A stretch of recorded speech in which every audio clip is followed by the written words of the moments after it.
In this video, we continue to learn about the estimating a population mean when the standard deviation is given. It is very rare in real world that we know the standard deviation of any population. However, if we do know, then we can construct the confidence intervals using the standard normal distribution instead of the student t distribution. So we only use the student t distribution when we don't know anything about the standard deviation sigma of the population. If we do know that value, then we should use the standard normal distribution. If we know the standard deviation sigma, then it's simple. We can find the lower bound by using the sample mean x bar, subtract the z alpha over to the critical value of the standard normal distribution, multiplied by that sigma over the square root of n, and n is the sample size. And then we change the minus to the plus for the upper bound limit. Let's take a look at this example. Constructing a confidence interval for the highway speed. The data below lists the speed mile per hour measures from the southbound traffic on the I-280 near Cupertino, California. This simple random sample was obtained at 3:30 p.m. on a weekday. The speed limit for this road is 65 miles per hour. Use the sample data to construct a 95% confidence interval for the mean speed, assuming that the sigma is given as 4.1, and this is the standard deviation of the population. What does the confidence interval suggest about the speed limit? Okay, so we got the given value. We are given sigma. We have n. In this case, 1, 2, 3, 4, 5, 6, 7, 8, 9, 10, 11, 12. So you have the total of n to be 12. So you have n, you have sigma. You just have to find x bar. What is x bar in this case? X bar is the mean of the 12 values. And I can find that by adding all of them together, divide by 12, I get 60.7. And again, we already confirmed the requirement checks for this same example in the earlier example.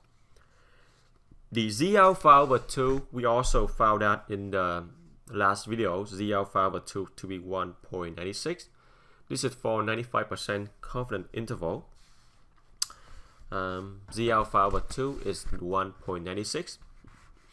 And therefore, you can find the lower bound, x bar minus z alpha over 2 sigma over square root of n. We got this, we got that value for z alpha over 2 to be 1.96. We got everything. So we can find the lower bound, and then we can change the minus to the plus for the upper bound. And then therefore we can got the limit here. And it appears that the mean speed is still below the speed limit of 65 miles per hour. Between 58.4 and 63.0. 65 is still above 63.0. So it appears that the speed limit, the mean speed, is still below the speed limit of 65 miles per hour. Alright, so we learned about how to construct the confidence interval by hand, but now we can also use the TI-84 to construct a confidence interval for the same example that you are doing here. So for the TI-84, let's try that now. So open the TI-84. We have the 12 value right here. So the very first step is we must store the value on the calculator here. And we can do that by using the start function. Go to edit and then put all the value into the list L1, L2, or L3. In this case, let's just use L1. So I have 62, 62, 61, 61, 57, 61, 54, 59, 58, 59, 69, 60, and 67. And then what's next is we're gonna again go out to the main screen and go to start, go to test here, and we pick T interval. We are looking for the